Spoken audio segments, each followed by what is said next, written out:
जब आप ज़िंदगी एक लूप में जी रहे होते हैं तो काफ़ी चीज़ें आपको ठीक नज़र आना शुरू हो जाती हैं। यानी कि कुछ मुश्किलात भी आपको लाइफ़ की रूटीन लग रही होती है, कुछ खुशियाँ भी आपको लाइफ़ की रूटीन लग रही होती हैं और ऐसा लगता है कि ये चीज़ें ख़त्म नहीं होंगी। और खुदा पाक का ये निज़ाम अंदर ही अंदर नए चैप्टर लिखना शुरू हो जाता है और जब वो चैप्टर शुरू होते हैं तो इंसान को समझ ही नहीं आती कि उसकी ज़िंदगी अचानक बदल कैसे गई।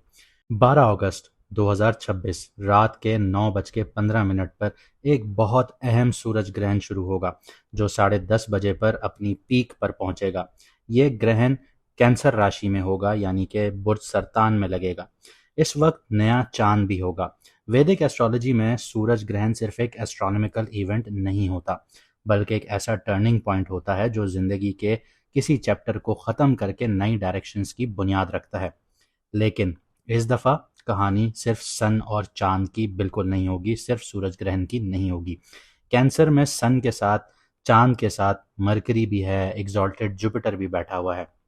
दूसरी तरफ ग्रहण की सीधी नज़र कैप्रिकॉन पर लगती है यानी कि मिरर कैप्रिकॉन एक्टिवेट हो जाता है जिसका जो लॉर्ड है वो सैटर्न है और वो रेट्रोग्रेड है इस वक्त पाइसेस में। और सबसे दिलचस्प बात यह है कि जुपिटर नाइन्थ एस्पेक्ट से रेट्रोग्रेड सैटर्न को देख रहा है। अगर आपने हमारी पिछली सीरीज देखी हो तो उसमें डिटेल में बताया था। यानी एक तरफ इमोशंस, आइडेंटिटी और डिसीजंस रीसेट हो रहे हैं और दूसरी तरफ सैटर्न पुरानी रिस्पॉन्सिबिलिटीज, अधूरे वादे और अनफिनिश्ड चैप्टर्स का हिसाब दोबारा खोल रहा है। इससे आगे एक और गहरी लेयर स्टार्ट होती है। जैसे आप सब जानते हैं कि सन जो लॉर्ड है वो लियो का लॉर्ड है, जहाँ केतु बैठा हुआ है। यानी ईगो, आइडेंटिटी और रिकग्निशन की पुरानी सोच को चैलेंज मिल सकता है। मरकरी का जो अपना घर है विर्गो, उसमें नीच का वीनस बैठा हुआ है। इसलिए कम्युनिकेशन सिर्फ बातों तक महदूद नहीं रहेगी बल्कि रिलेशनशिप्स, वैल्यूज, फाइनेंसेस और प्रायोरिटीज को भी दोबारा इवेल्युएट करेगी। इसीलिए मैंने कहा कि ये सूरज ग्रहण सिर्फ एक आम सूरज ग्रहण नहीं है, ये एक कंप्लीट प्लानिटरी चेन रिएक्शन है। कुछ लोगों के लिए ये दौर नई अपॉर्चुनिटीज लेकर आ रहा है, कुछ लोगों के लिए पुराने सिस्टम टूटते हुए नजर आते हैं, कुछ लोगों को अपनी आइडेंटिटी दोबारा डिफाइन करनी पड़ेगी और कुछ लोगों को अपनी रिस्पॉन्सिबिलिटीज का नया मतलब समझना होगा। ये ग्रहण ना सिर्फ पॉजिटिव है और ना नेगेटिव, ये आपकी ज़िंदगी की उस बुनियाद को टेस्ट करेगा जिस पर आपने अपनी ज़िंदगी खड़ी की हुई है। जो बुनियाद मजबूत होगी वो और मजबूत होती चली जाएगी और जो कमज़ोर होगी उसे दोबारा खड़ा होना पड़ेगा। इस वीडियो में हम मून साइन के हिसाब से देखेंगे कि ये सूरज ग्रहण आपकी ज़िंदगी के किस हाउस को एक्टिवेट करेगा, किस चैप्टर को क्लोज करेगा, किस नए सफ़र की शुरुआत करवाएगा और किस एरिया में सबसे बड़ी तब्दीलियां देखने को मिल सकती हैं। अगर आप अपना मून साइन नहीं जानते तो नीचे कमेंट सेक्शन में अपनी ओरिजिनल डेट ऑफ बर्थ लिखिए, हम आपको आपका मून साइन बता देंगे ताकि आप अपनी सही वैदिक रीडिंग्स देख सकें। और अगर आप अपनी personal life, career, business, marriage, finances या फ्यूचर डायरेक्शंस के बारे में पर्सनल कंसल्टेशंस लेना चाहते हैं तो स्क्रीन पर दिए गए व्हाट्सएप नंबर पर मैसेज करके अपनी अपॉइंटमेंट बुक करवा सकते हैं। तो आइए देखते हैं 12 अगस्त का ये सूरज ग्रहण आपकी ज़िंदगी का कौन सा चैप्टर स्टार्ट करने जा रहा है या बंद करने जा रहा है। अब बात करते हैं लियो मून साइन वालों की। तो जैसे मैंने आप लोगों को बताया कि 12 अगस्त को सूरज ग्रहण लग रहा है, लेकिन आपके कुंडली के 12th हाउस में लग रहा है। वैदिक एस्ट्रोलॉजी में जो 12th हाउस होता है वो सिर्फ एक्सपेंसेस या फॉरेन ट्रैवल का घर नहीं होता, ये क्लोजर का होता है, किसी भी चीज़ को ख़त्म करने का होता है, चीज़ों का इख्तिताम होता है, सबकॉन्शियस माइंड होता है, इमोशनल हीलिंग होती है, आइसोलेशन होता है, आपके हिडन मैटर्स होते हैं, फॉरेन कनेक्शंस होते हैं, हॉस्पिटल्स हो गया, आपकी स्पिरिचुअलिटी हो गई। लाइफ के उन चैप्टर्स का घर है जो खामोशी से ख़त्म होते हैं ताकि नए चैप्टर्स की जगह बन सके। जब आप देखते हैं एक ज़िंदगी का पैटर्न के जैसे ही इंसान की ज़िंदगी का एक चैप्टर ख़त्म होता है तो दूसरा स्टार्ट होता है, ये उस चीज़ का घर है, आपके हॉस्पिटल्स का घर है। हॉस्पिटल में क्या होता है कि जब कोई चीज़ ख़त्म हो रही होती है, जब कोई इंसान ख़त्म हो रहा होता है तो वो घर एक्टिव होता है। ऑलरेडी आप लोग ढैया में हैं तो अपनी सेहत का बहुत ज़्यादा ख्याल रखिएगा, वरना यहाँ पे इस दौरान आपके हॉस्पिटल के चक्कर बहुत लग सकते हैं। तो सूर्य जो ग्रहण है, सूरज ग्रहण जो है, इस वक्त इस आपके 12th हाउस में सूरज भी होगा, चांद भी होगा, मरकरी भी होगा और एग्जॉल्टेड जुपिटर बैठा होगा आपके 12th हाउस में।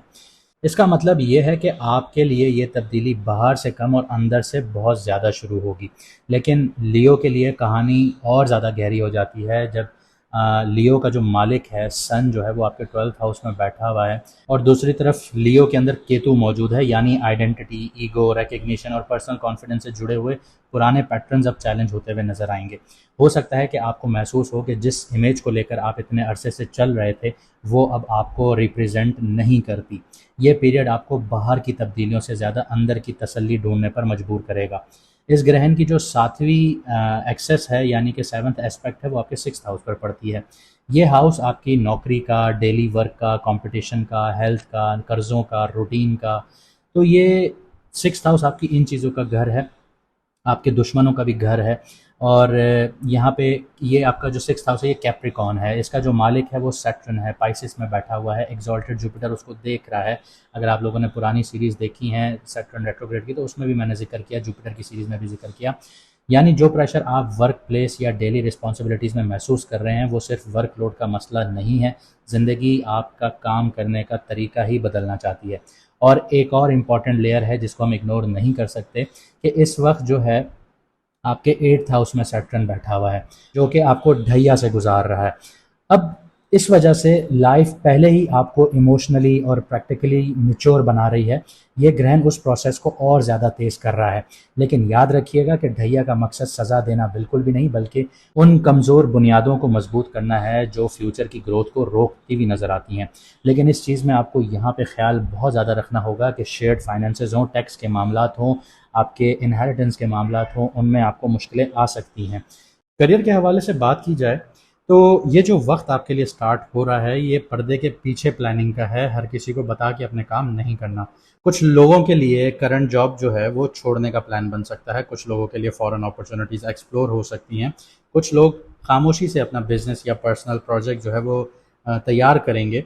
अगर आप कॉरपोरेट सेक्टर्स में हैं तो रीस्ट्रक्चरिंग फेज देखने को मिल सकता है, डिपार्टमेंट चेंज हो सकता है, या वर्कलोड का जो पैटर्न है वो बदल सकता है आप लोगों का। अगर आप एंटरप्रेन्योर हैं तो सिस्टम्स और बैक एंड ऑपरेशंस को इम्प्रूव करना फ्रंट एंड पे मार्केटिंग से ज़्यादा ज़रूरी होगा आप लोगों के लिए।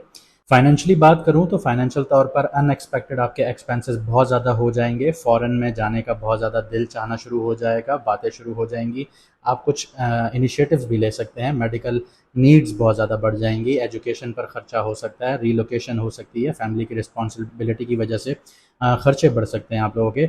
लेकिन जुपिटर की जो मौजूदगी है वो ये भी बताती है कि अगर प्लानिंग के साथ चलेंगे तो ये एक्सपेंसेस फ्यूचर इन्वेस्टमेंट्स में साबित हो सकती हैं। इस दौरान अननेसेसरी जो लग्जरीज स्पेंडिंग होती हैं आप लोगों की उनसे बचिए, वो ज़्यादा बेहतर है आप लोगों के लिए क्योंकि आप लोग ढैया में हैं। रिलेशनशिप की बात करूं तो रिलेशनशिप के हवाले से कुछ लोग इमोशनल डिस्टेंस महसूस कर सकते हैं। इसका मतलब हमेशा ब्रेकअप नहीं होता, कई दफ़ा इंसान खुद को अपनी लाइफ के नए फेज़ में जाते हुए देखता है और उसे अपने इमोशंस को समझने के लिए वक्त चाहिए होता है। अगर आप किसी रिलेशनशिप में हैं तो अजम्पशंस के बजाय ऑनेस्ट कम्युनिकेशन और सब्र बहुत ज़रूरी आप लोगों के लिए रहेगा। इसके अलावा कुछ लोगों को इन लॉज की तरफ से भी सपोर्ट नहीं मिलेगा जिसकी वजह से आप लोगों के जो रिश्ते हैं वो और ख़राब हो सकते हैं। तो इस चीज़ को अगर आप लोग अक्लमंदी से हैंडल करेंगे तो चीज़ें आगे बेहतरी की तरफ जा सकती हैं।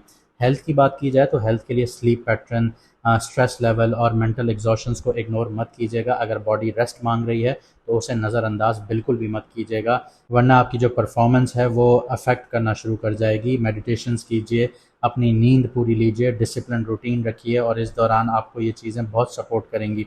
तो इस सूरज ग्रहण का जो एक बेसिक मकसद है वो ये है कि जो हर चीज़ को आप दुनिया के सामने प्रूव करने की कोशिश कर रहे हैं वो ज़रूरी नहीं है।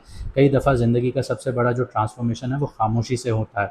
तो ये ग्रहण जो है ये कुछ चीज़ें जो हैं छीनने नहीं आया आप लोगों से, लेकिन आप ये समझ लीजिए कि उनका जो बोझ है वो आपके ऊपर से उतारने को आया है। आपको अपनी असल पोटेंशियल तक पहुंचाने से जो चीज़ें रोक रही थी उनको ख़त्म करना है। जब पुरानी चीज़ें ख़त्म होती हैं, बंद हो जाती हैं, तभी नया और ज़्यादा मजबूत चैप्टर आपकी ज़िंदगी में शुरू होता है। उम्मीद करता हूँ कि आपको हमारी मेहनत पसंद आई होगी। अगर ऐसा है तो वीडियो को लाइक कीजिए, कमेंट सेक्शन में अपनी राय दीजिए, वीडियो को शेयर कीजिए और चैनल को सब्सक्राइब कीजिए।